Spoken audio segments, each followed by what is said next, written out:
Thank you. And after all the readings, we will have a Q&A, so if you have any questions, you can hold on to them. Our second reader, it's my pleasure to introduce her. Anna Moschovakis is the author most recently of the novel Eleanor, or The Rejection of the Progress of Love, from Coffee House Press. Her books of poetry include the James Laughlin award-winning You and Three Others Are Approaching a Lake, and They and We Will Get Into Trouble for This. A recipient of grants and fellowships from the New York Foundation for the Arts, the Poetry Fund, the Howard Foundation, and apexart, she has taught in the graduate writing programs at Bard, Pratt, and Columbia. She's a longtime member of the publishing collective Ugly Duckling Presse and a co-founder of Bushel, an art and community space in Delhi, New York. She lives in the Catskills. Please welcome to the stage Anna Moschovakis.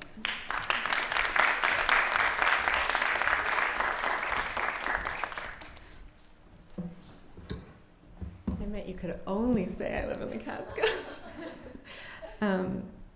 Claire, it hurt me to not be able to give you a hug in passing. Thank you. And thanks, Dean.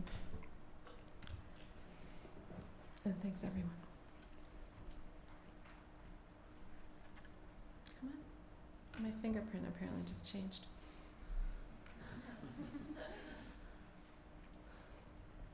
One, there is rupture and dissonance everywhere. I am exhausted. I am. 2, obscured, the world's terrific. 3, anything may produce anything. Someone recently told me they loathe epigraphs. I find them friendly, inviting, kind. And sometimes they're all we'll read of a book, an essay, or a poem. I would like for people to know these lines by Vicky Now, Jane Gregory, David Hume. Epigraphs are also violent, torn from their context and made to signify at the will of the excerptor. When permission may be sought, a gift, when not, a theft. 4, what is context, though? Does it begin and end with the first and last word of the book, the first and last frame of the film? Pull back to the scene of writing, pull back to the cast and crew, to the union contract, pull back to the teachers, to those read and seen and consulted, pull back to schooling, parenting, neighborhoods, birth order, pull back to economics, to skin tone, body shape, to nationality, dominance, land theft, pull back to language, dialect, idiolect, pull back to species, pull back to the wide view, the wide view, the view so wide it meets itself at its edges. Pull back until you're close again. 5, I want to say something about how the screen behind me is blank, but how the screen is in me, between us, of us, a blank screen, a screen. 6, I thought I would write a novel about grief and aging and autonomy and interdependence and the tyranny of data. What I mean is that I tried to write a novel about the ways in which these subjects touch the wider subject of the relation of beings to time. What I mean is that I wrote about news sites, emails, notifications, text messages, online quizzes, partially read books, mediated masturbation. What I mean is I was trying to write myself out of a common paralysis of the present, to write into a different, both older and younger, relation to the world. Prologue. The story she was reading was about a 43-year-old unarmed civilian shot to death in a Tampa Bay movie theater by a 72-year-old retired police captain who'd become agitated by the man during previews. Eyewitnesses said the victim had been texting loudly. Popcorn had been thrown. She looked down from the screen at the bead of blood on her thumb. She watched it form a rivulet that ran down her palm and onto the white down comforter her friend had laid out on the bed for a Ukrainian folk singer arriving that night to teach a workshop in Bulych Holos at a nearby club. The blood formed a spot, brighter than the bead itself. He was a good, genuine person, it was said of the deceased. He was just a funny guy. He brought life into every room. Fate brought these two people together. It was ridiculous. None of the witnesses tried to stop the altercation. The movie was about Navy SEALs on a mission in Afghanistan. Its title was Lone Survivor. She stared at the spot and then back at her thumb, where fresh blood coagulated. She thought again of the thing that had happened, that she had made happen, or at least not prevented from happening.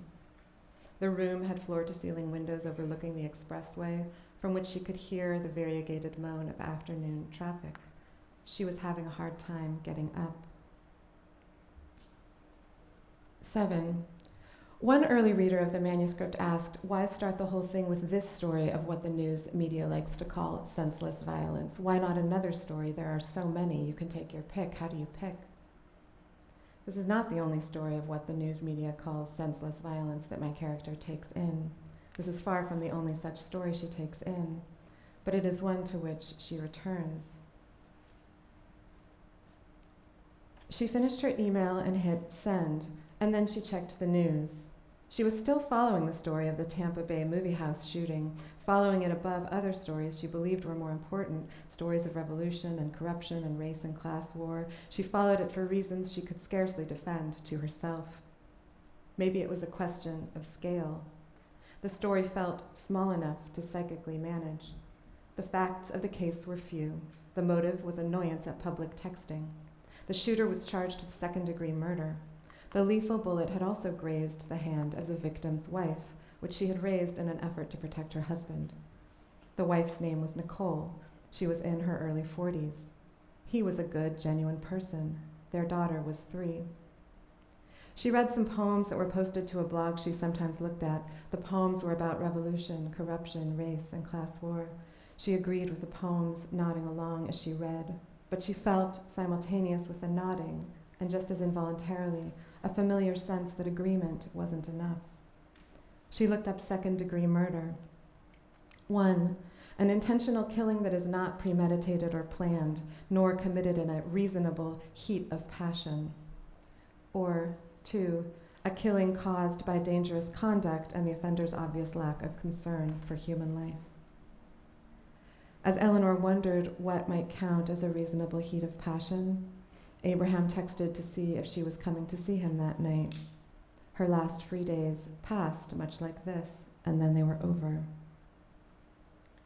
Footnote: Abraham is Eleanor's on and off again boyfriend. Eleanor is the she, the one who, in the prologue, was having a hard time getting up. 8. One of the things that happens toward the beginning of the story, the thing that comes to be referred to as thing number 2, to distinguish it from the thing that had happened, also known as thing number 1, also known as thing prime, is that Eleanor's laptop is stolen while she's working at a cafe. I am working at a cafe. Someone just brought a puppy in. The puppy just ate a bite of my cafe neighbor's muffin.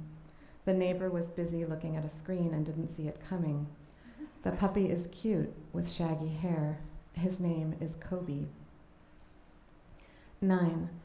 Among the things I know about the woman sitting next to me at the cafe is that she uses Crayola brand colored pencils, that she responded with amusement rather than anger at the theft of her muffin by a shaggy-haired dog, that when the sun began to feel too strong through the window, she, like I at the table next to her, moved into the shade. Sometime after Eleanor's laptop is stolen, a person named Danny emails her to say that he has it on loan from a friend and that he'd like to restore any lost data to her, but that because of the particularities of his relationship to his friend, he can't return the computer itself. Does she believe him? Would you believe him? Did I? Their correspondence falls off when logistics fail them. Their correspondence falls off because of the fragility of their stranger trust. All Eleanor and Danny have of each other, all any of the characters have of each other, are excerpts. Among the things Abraham knows about Eleanor, she's a boring dresser. She's aroused by sleeping in public. She reads fitfully, but often. She cries on the subway. She's hopeless at math. She's fond of sex toys, especially vibrators, blindfolds, nipple clamps, and anything made of fur. Her favorite thing to watch on television is reruns of MASH. Among the things Eleanor knows about Abraham, he hates the word practice as a stand-in for work. He knows his way around the butchering of a chicken. He has an extra vertebra in his lower back. He can take or leave most sex toys, cock rings, blindfolds, clamps, though he enjoys the use of restraints. He watches television in hotels where he favors sports, news, and porn. Among the things Eleanor knows about Danny K.M., please understand that I am trying to help. I consider this chapter closed. Among the things Danny K.M. knows about Eleanor: devices, iDisk, Google SketchUp 6.0 installer, shared places, Dropbox, desktop, not Eleanor, documents, applications, search for today, yesterday, past week, all images, all movies, all documents. 10. I confess that I'm composing these notes at the last minute. I have a hard time reading from this book. It's a challenge to find a satisfying excerpt to read. It feels violent to tear a piece from its context. That's not right.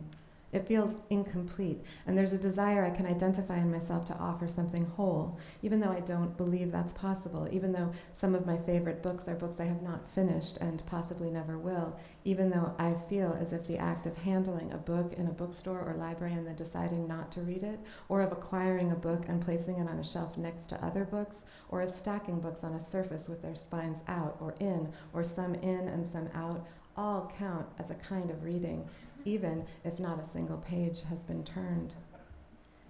I contest that all of the books and films and works of art that I mention in my novel, the ones that my character Eleanor and my other characters name, are real.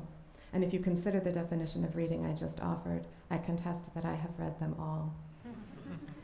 I confess that I make an allusion to James Joyce's Ulysses, a book I have never read all the way through. I make the allusion in a scene that is also about mediated masturbation, that is also about news sites, emails, notifications, text messages, partially read books, that is also about paralysis and stranger trust and trying to get up. In the scene, Eleanor is on her bed in her room that overlooks a canal next to a stack of books.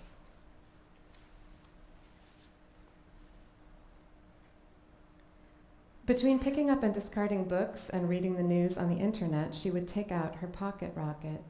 Across the canal was a red brick warehouse that had been renovated into upmarket lofts, and as she availed herself of the compact instrument's efficiency, she would leave her window open and her curtains tied back, though it was unclear to her what, if anything, could be seen from the loft's windows without the aid of some sort of technology.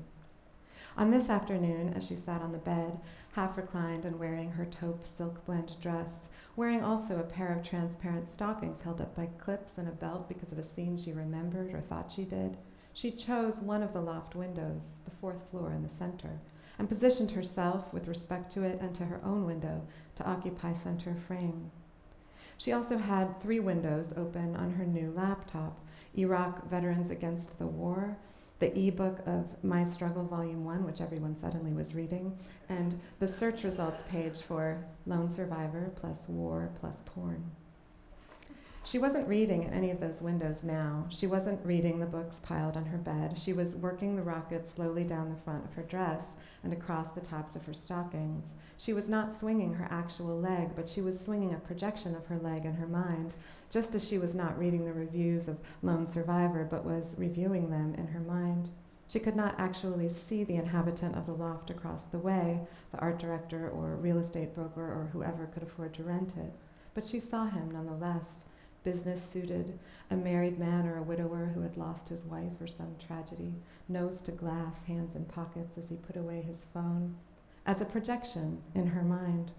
And she did not catch her knee in her hand, but she saw herself catch it, and the instrument she employed expertly came around the bottom edge of her dress, and as she worked with it, she thought about the subset of returning vets whose PTSD has led to impotence. She thought against her will about the Lothario cop, his sparkly glasses and folded arms, and his incomprehension. She thought about Danny K.M. and her unanswered letter to him, and about his likely compromised legal status in her country of citizenship. She thought about how she might be able to hope and find a job. 11. The scene goes on but alludes too much to things you don't know about the story, which means it stops being an effective excerpt at this point. Things mean in relation, mostly, what we call resonance when we talk about recursion in poems. The palpable presence of a missing relation creates a feeling of alienation, what we call capitalism, what we call the news. 12. I read a book last week, or I listened to it during my daily commute. I encountered the book because its title, The Knowledge, formed the basis of an obvious joke between the person I saw holding it, who was British, and me when I asked if it was a book about London cabbies and their urban geographic omniscience. The book's full title is The Knowledge: How to Rebuild Civilization in the Aftermath of a Cataclysm. Less than 10 minutes into the audio, I could feel myself getting angry. I became angry in the way you become angry at a book and want to throw it against the wall. The equivalent when listening to a book of throwing it against the wall is to turn it off, to throw it into a wall of silence. But I wanted to make sure that this person was actually saying what I thought he was saying, that he was implying what I thought he was implying, that if we had the chance to build the world again, we would want to build it to resemble the world now. I waited while he explained in chapter after chapter how to recreate the conditions for the Industrial Revolution, how to build the power grid from scratch, to mine coal and split atoms, and how to eventually invent smartphones again. Somewhere around the last page, I would guess it's the last paragraph of the last page, he includes a sentence to the effect of, maybe civilization will decide at a point somewhere before where we have come to now that it has advanced enough already. He includes something to the effect of, maybe we will decide at some point that technology has progressed enough. His thought experiment ends there at the point of interruption, right where the experiments, the books, the conversations I want begin. 13. What if, in the aftermath of the cataclysm imagined by the author of the book called The Knowledge, the tiny subset of humans remaining did not share a common language? What kind of interruption would result from these conditions? What recalibration of the relation of beings to time? 14. We're almost at the end of my time and of my book, page 186 of 206. Eleanor is in Harar for the first time. It's fall, and she has just arrived. When this ends, which it will soon, it will just end.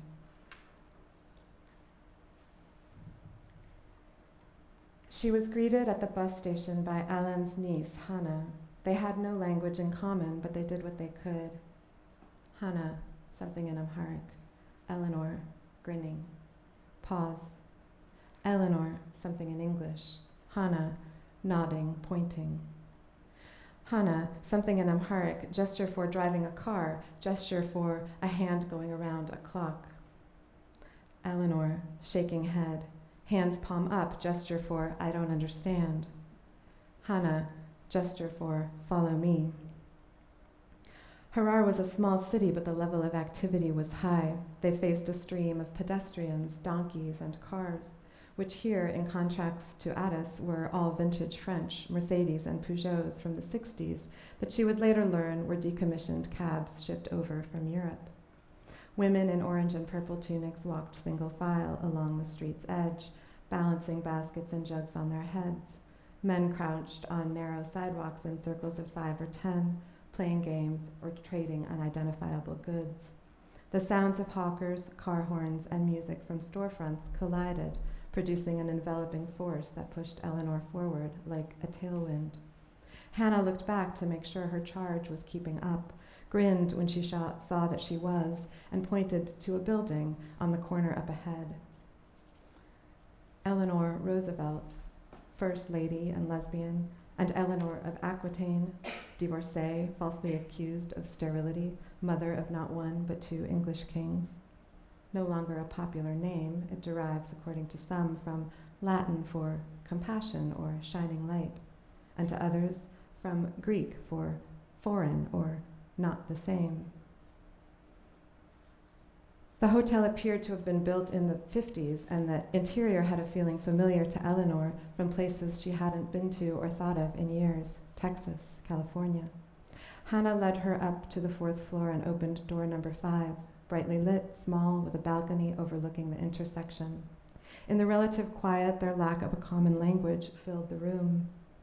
As Eleanor dropped her bag on the floor, opened the sliding door, and took in the view from the balcony, a patchwork of low tin-roofed structures, not unlike the bars on Chechnya Street, presided over by a large faded Coca-Cola sign, this time written in English, Hannah pulled out a cell phone and spoke rapidly into it. When she was done, she tapped Eleanor on the shoulder, then looked into her eyes and pointed to her own watch-free wrist. She held out 3 fingers and jabbed the index finger of her other hand toward the carpet in a motion Eleanor took to mean downstairs. Then Hannah repeated the gesture of driving a car, then made the gesture for eating. Eleanor believed she understood that Hannah would return later with a car and that they'd go to dinner. She nodded and grinned and nodded again. She made the gesture for, in that case, maybe I'll take a nap. The bus ride had been long, and she had spent much of it talking to her seatmate, an engineering student on his way to visit his grandparents in their village, where he was trying to help get a hydroelectric project off the ground. Ormo engineering, he said, interrupting himself to point out a row of thatched roof round dwellings by the side of the road as the bus passed by. If she had understood Hannah correctly, she could assume her immediate future was secure while her non-immediate future was almost completely unknown. These combined facts, along with the pattern cast by the sun through the open-weave curtains, made Eleanor smile. Then she frowned. She had forgotten to ask Hannah, how she would have asked this using gestures she didn't know, which time-telling system she was using when setting their date. When Hannah had held up 3 fingers, Eleanor assumed that because they were now in the provinces, or because Hannah didn't speak any European languages, this meant 3 o'clock by the ancient clock, which she had learned through a series of confusing interactions, followed by the relief of Alam's explanation at the restaurant, ran 6 hours ahead of conventional Western time. This would put their meeting at 9 o'clock that evening, a reasonable time to eat. It was 5:15. Surely this was the plan Hannah meant to make. But what if Eleanor was wrong in her assumptions about the provinces, or what if Hannah was, out of consideration for her guest, switching codes?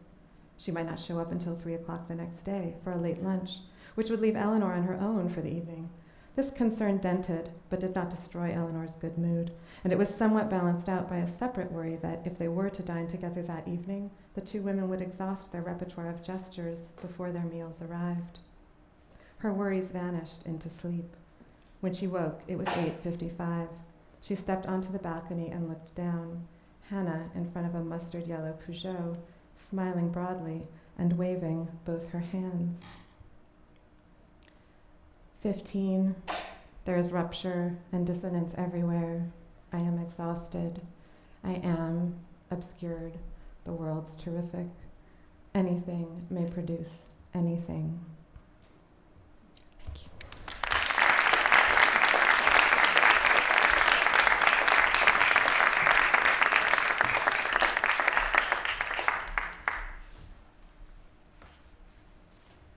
Thank you. Before I introduce our final performer, I want to mention some other events that are happening as part of Interrupt 5. So at 4 p.m., there, in the same space as here, there is a panel with Judd Morrissey and Abraham Ovnason and Sawako Nakayasu. And there's a reception at 7, so hopefully you'll join for that. Oh, there's a keynote at 6 as well. In the Martinez Auditorium downstairs with Wafa Bilal as well. Awesome. And for our final reader, Shay Lawz is a writer and performer raised in Jersey City, New Jersey. Her work has appeared or is forthcoming in Asterisk, Big Big Wednesday, Winter Tangerine, and elsewhere. She thinks often about the relationship between text and performance, sound and image, the body, and everything else that we call home. She is a recent graduate of Brown University's MFA program and the 2018 Roxane Gay Poetry Fellow for Jack Jones Literary Arts. Currently, she is at work on an interdisciplinary project. Please welcome to the stage Shay Lawz.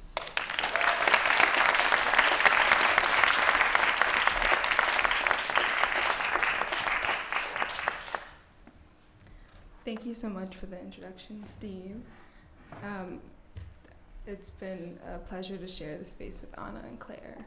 And thank you for Thea and Claire for organizing the event.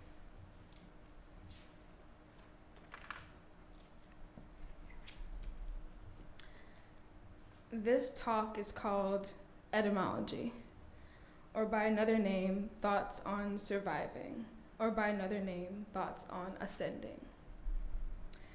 In this project titled I Was Not Dead Yet, I processed my experience of secondhand death, or a dying felt through the loss of others, both public and personal.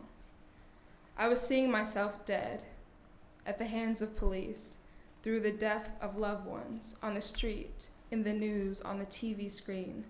I was grateful to be alive, yet I was preoccupied with my own death because it is what America has shown me is most possible. In my living, I carried a heavy guilt. Even if being alive became unbearable, suicide would make me ungrateful. I was not dead yet. I knew this, yet my aliveness is what haunted me.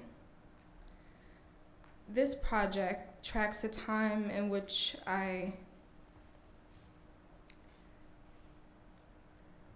This project, titled I Was Not Dead Yet, tracks a time in which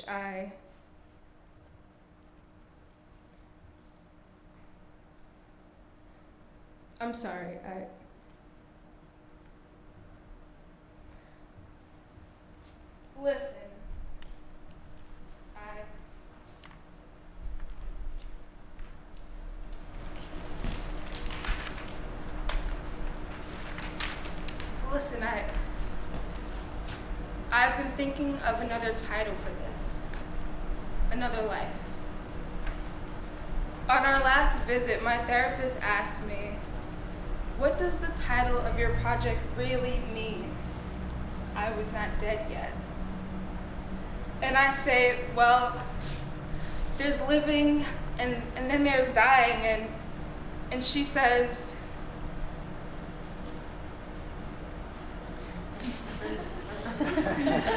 and I say, well, I can give you the etymology of death, or dead,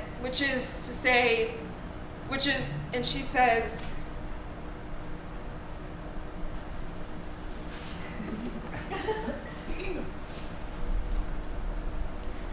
and I say, what I mean is the I. The I here signifies, listen, I've been seeing my body around.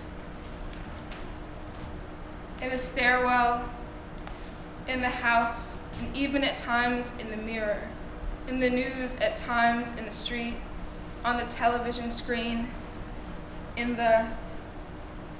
behind the, and always face to face with the barrel of and then for a second, and then for a time in the bed, and all at once in the mattress, as the boy, as the girl, and even at times as the mother, as the sun at times, as the dirt, in the soil,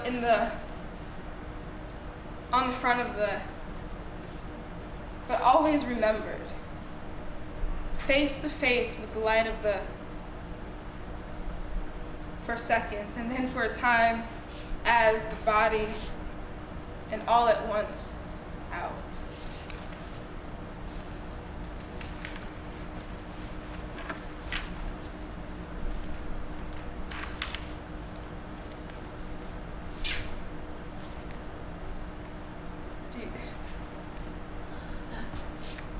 It can't just be me. Do you hear that? Do y'all hear that? I thought in the beginning we were like, we're gonna silence our phones. Whose phone is that? I can't really see, or I can't really hear where exactly it is.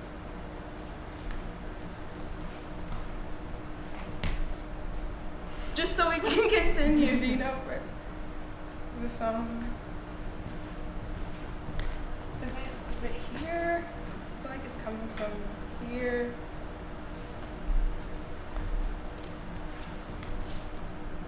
Is it just me? Is it?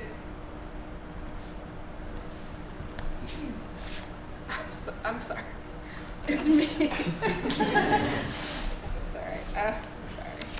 1 second.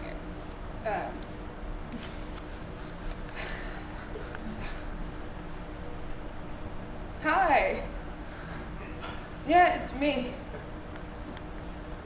What? Was that me? Was that me on the news?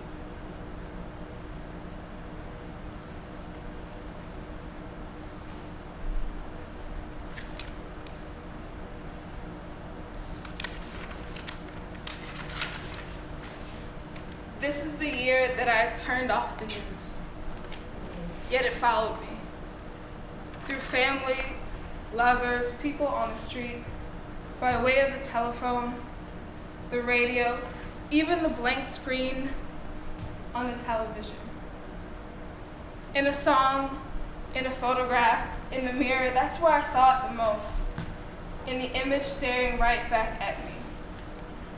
It was then, looking into the glass at my own reflection, that I first began to see myself everywhere.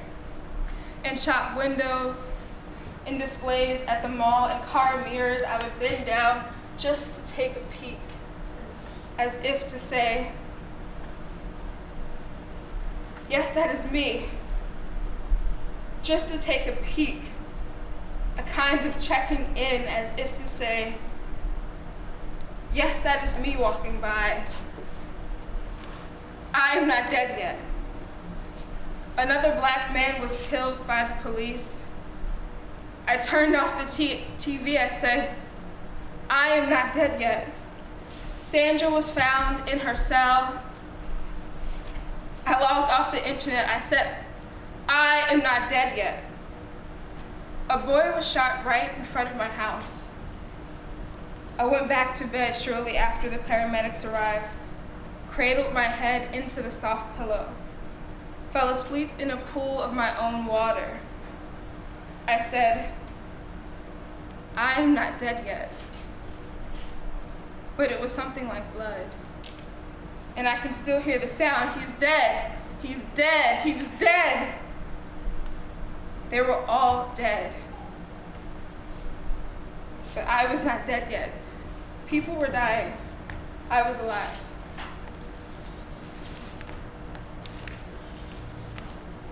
Sometimes there is no bullet, no sharp object that travels through the skin. Sometimes death is silence cushioned into the bone.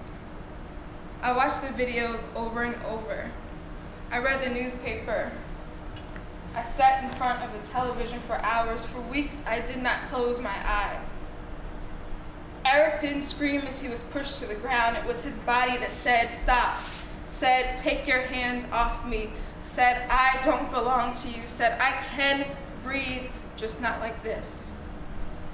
At night, I sink into my bed and wake up pressed between my mattress and the floor. And even that touch starts to feel good. Sometimes death is soft, sweet, like a lover. Calls you by your first name, says, you can always come to me. I need you. You love me. I know you want to touch me. You ain't never been this close before.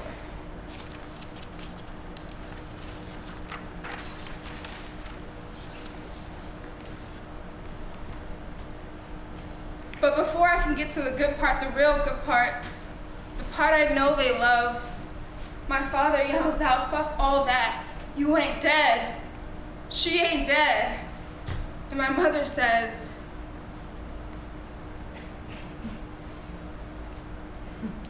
and my therapist says no, and I say no, and she says, no, no, no, it's the yet. I was asking about the yet. What does that mean? And I say, and we say, no one's ever asked me that. But listen, I've been thinking of another title for this, I promise. Another life. One where dead don't really mean dead, just past tense for living. For example, I was not dead yet, and then it was all the living that came after. And here is where we meet. And here.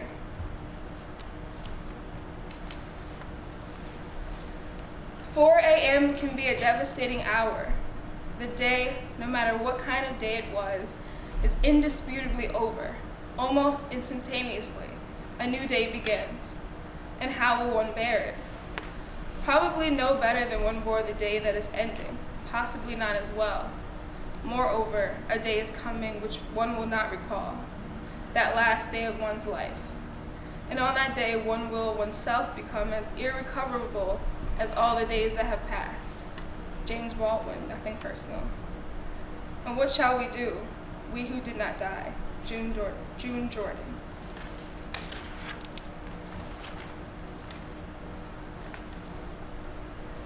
I awake some days believing the war is over.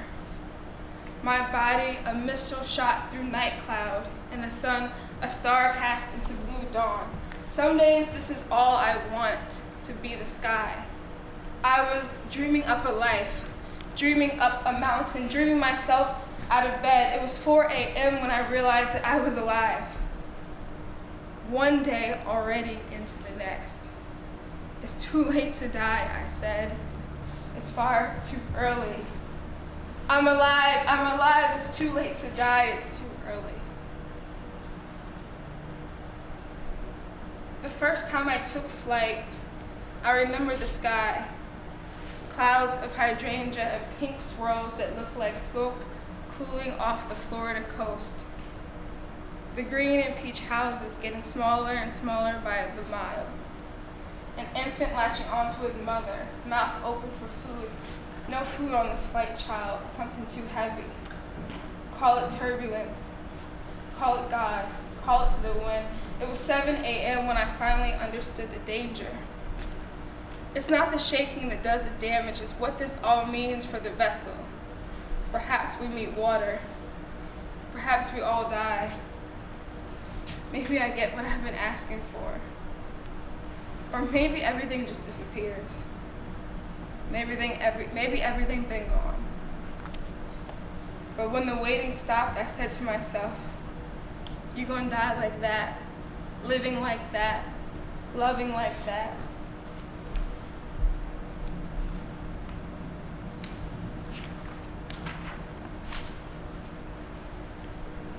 Sometimes I want to ask the earth, was it beautiful here without us? Or maybe you were lonely too. My nephew asked me why his paper airplane never really flies from here. And I ask the same of our bodies. Is it the vessel?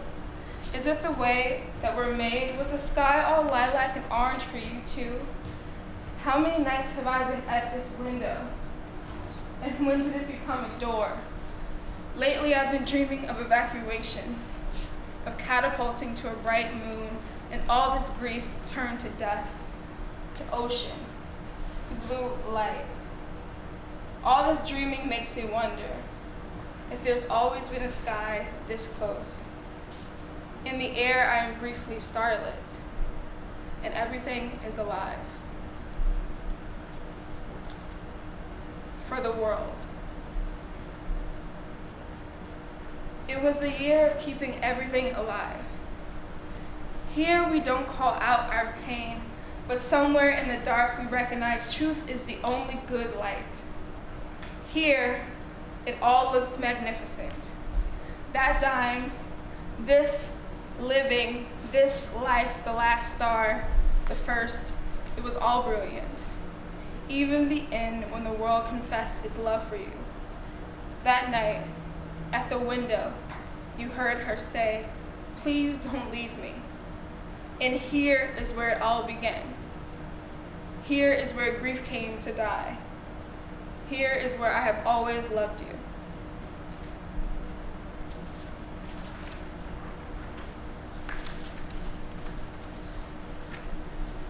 Starlight. If today is my last day on earth, Please just understand. All year, this world has been ending and beginning again, and I don't know if I can take another combustion, another storm cloud. They say it was beautiful, how it happened. They say this is how it all began as catastrophe. First, she was just an atom of light, and then everything turned to dust, and suddenly we were all amber, made more brilliant by her glow. For so long, I've wanted to make a pageant of my grief, make a field of all the love I've yet to give, some kind of constellation. I've been trying, I promise, learning about accumulation, the potential of matter, what we can become when we're not alone. Every day I imagine what this life would look like if I could just see it too, be a witness. All these years I've wanted to survive. Well, today I want to be starlight, tomorrow something better. So if this is my last day on earth, please just understand I only want it to fly. And every night I have dreamed of this, of claiming my rightful place, of coming alive. You love me because I'm a star. Now let me go be who I am.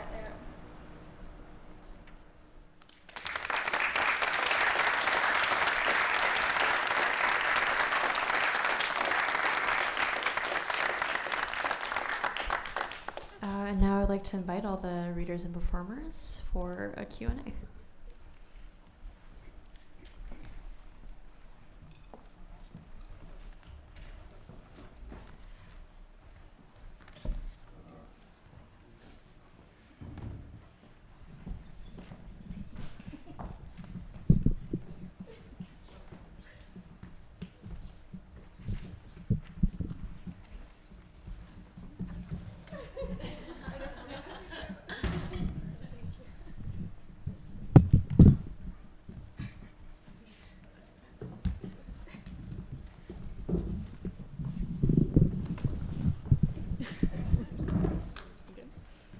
Hello? Okay, cool. So quickly reintroduce our readers. Today we have Claire Donato, Shay Lawz, and Anna Moschovakis. And I'd like to open up questions for the floor.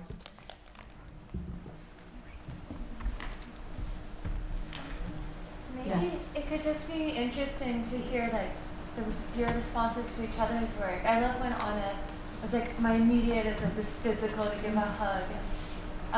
That seems like might be a nice moment if you want.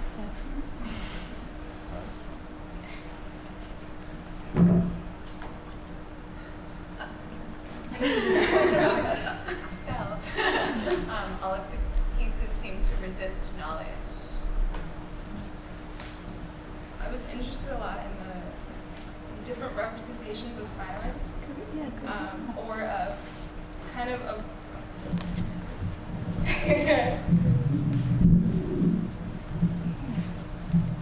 I always say that my one fear at readings or performances is that it's irrational that the mic will just not be on and no one will say anything the entire time. So I'm going to notice. But I was very interested in the different ways that you two kind of represent silences and thinking of the freeze that you were talking about. And there was a section where there was a repetition of a line where it was kind of like what I mean to say. It's kind of like just thinking of that. That the freeze. I felt so connected to both in different ways to both of what you were reading. I get that freeze still, and it's really interesting to be in a place where I feel like an elder, like on this panel, and to sort of sadly, but also honestly say that some of those feelings are lifelong struggles, and in some way this connects to this may seem anecdotal, but I feel like time and progress, like, okay, therapy, I think goes through, in some ways, the therapeutic goes through all of what we were talking about, right? Going from one relation to yourself, or your projection of yourself, to another through being asked a question or reviewing something after time has passed and getting a different perspective on it. Yeah, so I guess maybe I do have a question, but that's something I've been thinking about a lot, about is writing and then sharing and writing therapeutic? And if so, what does that mean? Is sharing Is the act of writing and or the sharing of writing or both therapeutic? Are you different afterwards? And I think that's important. For me, it definitely is. I think I've learned that embodying the text has been what's most therapeutic for me. So while working on this project, I've kind of tried to see where it should live and how I get it closest to me in the moment. And so performing it and reading it, that's always, like the writing is part of it, but the physical embodiment of performance is also something that can be both therapeutic and scary in a way, because it's another act of like being watched. So there's always a way in which I'm trying to decipher what is best for the reader, or what's best for people who have also experienced what I'm talking about, and the way that I want to care for a specific audience. And I'm also thinking of how I feel as a body up there performing, and what the work can do for the audience, but what it can also do for me, the therapeutic. Yeah.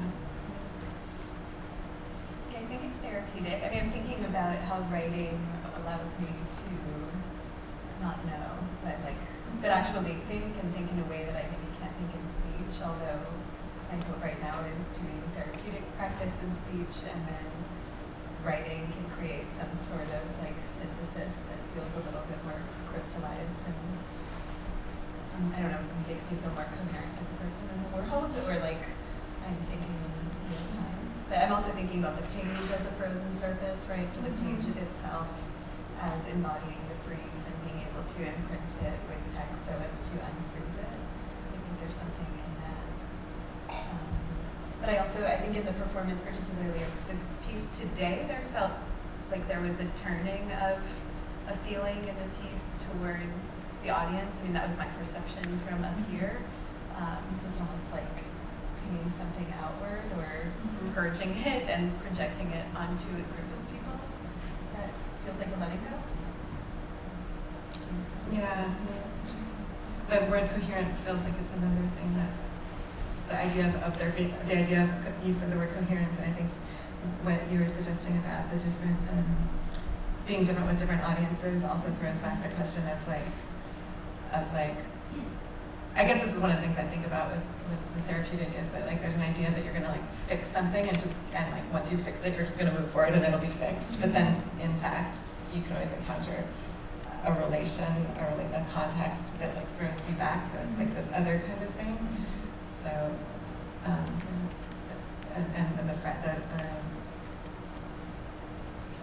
the fracture both in yours, actually seeing your face on the screen and having you be there, and then you were so strongly describing that sense of the self being reflected or projected on screens can also yeah. Yes. Okay. Thank you all so much. This is kind of going off of what Anna just said. But, so the figure of the screen showed up really prominently, both in the writing and in sort of the performative, or like the literal sense, I guess, in your pieces. And so I was wondering, like, either thinking of it as a topology or just as the device itself, do all of you see the screen as sort of an antagonist in the work, or a collaborator, or some space in between?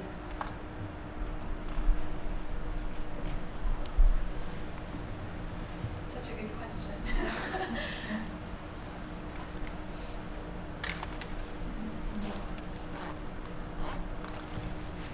I'm thinking about the difference between the camera and the screen right now. Like, to me, that is the antagonist. Yeah.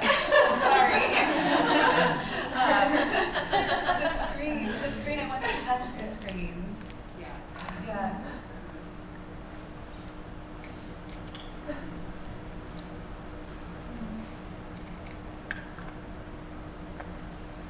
I'm curious to know, just going on this like broader theme of interruption. I always think about there's always this idea of like interruptions as well. And I was curious to hear more about within your own writing practice, what your relationship is to like, finding ways to interrupt interruptions for yourself.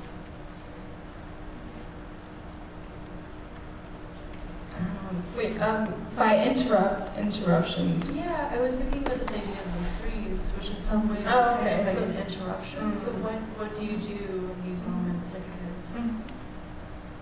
put, I don't know if it's like a pushing back or really it's something, I was also really struck by the idea of the freeze. Curious, what are some of your techniques or ways of dealing with Well, for me, it's kind of been to, I guess, when getting prepared to read or perform, I'm adapting the work to each space, and so, in mind of like what's in the space. But as I've performed in different places, that experience has changed the work. It's become sort of the interruption. It's like the audience response or how it's perceived, or what I feel like, or how I felt up there. So I felt negatively, and that felt like a kind of point of interruption in the performance. Then I kind of go back and see how I can move through that in the piece, or complicate that in the piece. So I return it back to the work, and I guess perform and then return it back to the text. Between the two. Yeah, that's what you described as almost like an editing technique that I'll read out loud and I'll tell my students like read it out loud, and if you feel in your body like a way out of line, like what is that way and what does that tell you, and is that a good way or a bad way or an ambivalent way, which are the best ways to feel sometimes, or the ones to pay most attention to. But and I don't know, for some reason your question just made me think about like fear and control, and how, and also how my fear of lack of control has been translated into like an aesthetic preference for kinds of work that don't stay on track, that like go like this and get interrupted by some kind of rupture, and then go like this and then just keep going like that, which is in a way to interrupt or resist the idea of interruption by saying it's not a problem, that it's a knocking off course, and then okay, where are we now? Let's go. Which isn't a universally applicable good, but it's a thing. Yeah, I was thinking about rupture too. Like when I started this piece, Jave, it was for your rewrites project, right? So your Jave is compiling like 12 essays in response to his forthcoming book. And I wrote this piece, and it like utterly doesn't work for the book. It became something different. But I think what you're saying about when the thing veers away from the thing that it was intended to be or supposed to be, or breaks form, it can become something else. And to me, that's exciting. Like that is the most exciting hinge. That's what we should all be chasing in our work, I hope. Otherwise, why make stuff? Yeah. When you write a piece that's so geared towards performance and involves the digital, how do you balance making it work both on the page and for the performance? For example, in Shay Lawz's piece, when you breathe, like writing the word breathe isn't the same as doing the action, and how do you make that clear for a reader? That's been like an interesting process of, I think, realizing that some of the notes that I take, or I kind of kind of write the poetry and adapt it to performance, but then there's other times where I'm thinking of the performance and that doesn't become a poem that I'm willing to publish because it's just like breathe and this. And so I'm still kind of figuring out a way where they both intersect or where they both exist in a way that I'm satisfied with, where both are represented. But I keep feeling like the performance is always needed to kind of reconcile the text. But in just a kind of physical aspect, they're just like a performance script, and then kind of the poems exist here. And there's like a question of iteration too, right? So within this context, like for me, there's some information that needs to be presented as a frame, right? So there's like consent, there's some visual information that can be given to maybe establish a sense of pathos, and then there's the materiality of the Vimeo in the background that pigs onto the essay that moves into the animated moment. If I were to publish this piece elsewhere, it might not necessarily look the same way, though it could be iterated in the way that it was presented here, potentially as a film. So I think in terms of that, like I was talking earlier about Jalen, I don't know where Jalen went, Jalen's piece and the many forms that piece could take if it were to enter the world, right? It could be like a gallery installation, it could be a book, it could be a series of short films. So I don't know, iteration really excites me. Like teaching a class on iterating would be dreamy. So I think thinking iteratively. I was thinking when you were doing that amazing move, the lean, how that it was such a really striking and beautiful, effective way to communicate a relationship, and it was both an actual performance of maybe a gesture someone would make, but through, I imagine, exaggerated. I don't think that a therapist actually leans that far over, or that your mother and your therapist do this. And that just made me think how like even gestures need to be translated into the idea that performative gestures are not necessarily enacting themselves. They're also, and they're also saying something about what they're doing, and so I was wondering if there would be a way to portray that on the page with all of those complexities of like something being almost a real thing and not quite just like talking about it. But one thing I think was the least performative, but I do sometimes when I read that part about that has like it's almost like a script with makes a gesture of this or a gesture of that, it does. I'm very aware that I'm picturing the gesture, and also there's something about the word gesture, that is part of it. So it's kind of like the collapse of the image of the performance and language describing the gesture. I'm just so there. So I think we have room for maybe like one more question. Is there anyone in the audience who'd like to ask a question? Ooh. That's really nice sound. Yes. Yes. Maybe you can do 2 questions. Yes. I'm not even sure if it is a question, but anyway, thank you, classes. It was so much for the wonderful presentation. But I found myself thinking a lot about temporalities and listening to all of you. We had like younger selves appearing and then sort of like time jumping. And especially with you, Anna, when you were reading, sort of this resistance towards like the linear narrative. I found really interesting. But then also that compared with the fact that then you still a novel manifested from your, sort of interruption into like a story or a narrative. And so I was just wondering like how that happened when those story sort of became a thing that concerned you. Steen, could you summarize the question for us? Exactly.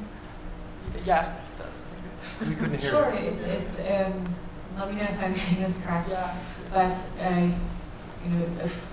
even though your work deals a lot with, like, it's an interrupted narrative, but it somehow kind of still coheres as a narrative, and how that, how that is made possible. Is that right? Okay. Yeah, I don't know. I just go back to this word coherent that also stuck out when Claire said it. Or maybe the idea of the excerpt. That in a way, by considering something an excerpt, or by the way that we retrieve stories or parts of, the partial stories from the news, from, everywhere, that there's a suggestion that there's a whole story around it, which is just kind of like that feels like a kind of a binary to me, like, oh, we have an excerpt or we have the whole. So when I think maybe it's something in between that. So I think that's just the territory that I'm interested in exploring. Not quite a whole and more than an excerpt, I guess, or something. And because that feels more true to how much we ever know. I think we had a question in the back. In terms of in particular bodies and iterations and movement, how exactly do all three of you see the ways in which that is applied to text? Like, how exactly does the idea of the body of a character or of a voice enter the language or the performance?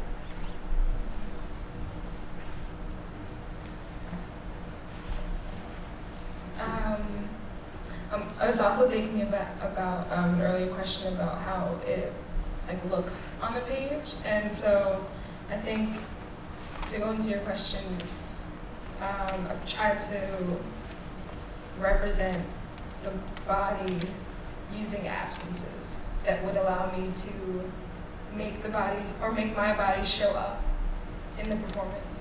And so maybe in a text I'll use negative space.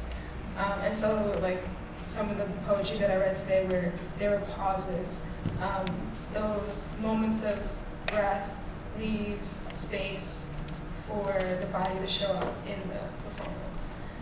And so I think I wasn't initially looking at it like that when I was writing some of the poems a long time ago, and then as it became this kind of interdisciplinary work, I saw those openings as spaces where I could show up in the work. I just think I am very interested in methods of healing or of knowledge that locate, historically and all over the world, that locate different kinds of knowledge in different parts of the body. And I'm not a scholar of any of those, but I have noticed that I have a tendency to write about to try and describe things based on where it is felt in a body, and so it's more of an internal portrait of a body that's being described. But it feels like a site of knowledge, kind of, yeah. Yeah, I think I also do that, or write images that come from parts of the body, potentially. And I'm thinking about the breath and writing the breath, and all writing is breath. And the breath can be anxious, and the breath can be measured, or it can be jubilant, etc. Right? So I think these affects that are pronounced within the breath that is projected onto the page are an embodiment. All right, well, thank you so much for joining us today, and please give another round of applause for all the presenters.